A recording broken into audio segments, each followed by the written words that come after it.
One of the best novels so far this year was for me Tan Tuan Eng's novel The House of Doors, which is about the famous English writer Somerset Maugham.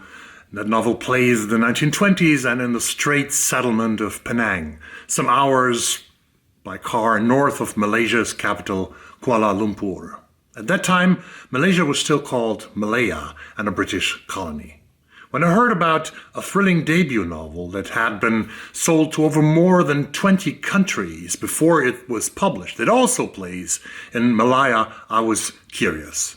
And now I had the opportunity to read Vanessa Chan's novel, The Storm We Made, and it was really very, very close to becoming a 5-star read as well. And suddenly, Malaysia shows up on a bucket list of countries I have never visited, but would be very interesting to travel to. At the center of The Storm We Made is Cecily Alcantara, a married woman with 3 children named Abel, Jujube or Jujubi, and Jasmine. The today action in this book is around the end of World War II in Asia, with a backstory from 1935 that we're always revisiting, 10 years before the main action, so to speak. 10 years ago, Cecily had an extramarital affair with a man who lived under disguise in Malaya, a man married to a woman named Lena and pretending to be a businessman, but actually being, in real life, General Fujiwara, a Japanese spy who will be one of the masterminds of the Japanese invasion of Malaya. Cecily's husband, Gordon, he is a bureaucrat in the local administration and the local government, and without his knowledge, Cecily is gathering information. She's gathering secret documents from her husband and hands them over to her lover, to Fujiwara, to help him free Malaya from the British occupiers. What she does not know at the time is that the Japanese occupation that will eventually come to Malaya will be much worse and even more cruel than the British. It will cost many more lives in a short period of time. But Cecily's family suffers and her children suffer from what she did 10 years earlier. Her 15-year-old son Abel, he is kidnapped on the streets and sent to one of many Japanese concentration camps in Malaya. Cecily's youngest daughter, Jasmine, she's not even 8 years old. She's not allowed to leave the house anymore, although she is a little child. But the talk of town that goes around is that the Japanese have comfort houses where they have forcibly brought young Malayan girls and women as sexual objects for their soldiers.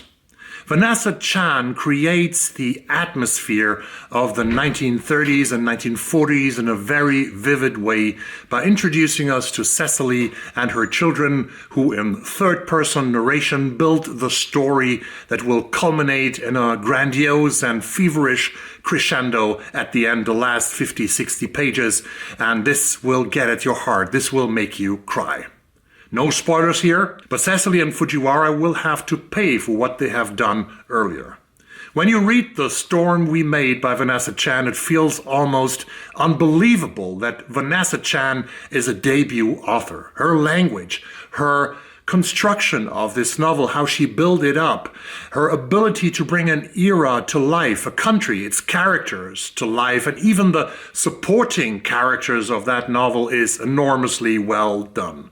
Often in today's literary world, a lot of debut novels seem to reflect a lot of the life of their authors. And I sometimes wonder if they will really produce and publish a second one, or if this was the story that they were supposed to tell the world and that was needed to be told. But even if Vanessa Chan is from Malaysia and now lives in Brooklyn, New York, it is obvious that she will have a lot more to give. The next book is already in the making of publishing, is already in progress, and it will be a collection of short stories called The Ugliest Babies in the World, where Chan tells the stories of women from her multicultural homeland of Malaysia.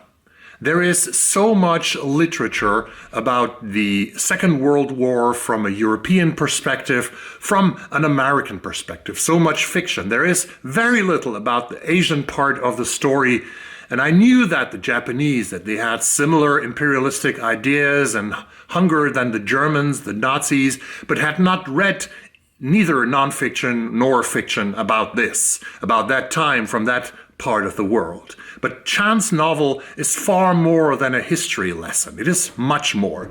Literature is always about the human condition, and ultimately we need to learn from it, and we will also realize the universal experience of mankind that we have in this thing called life.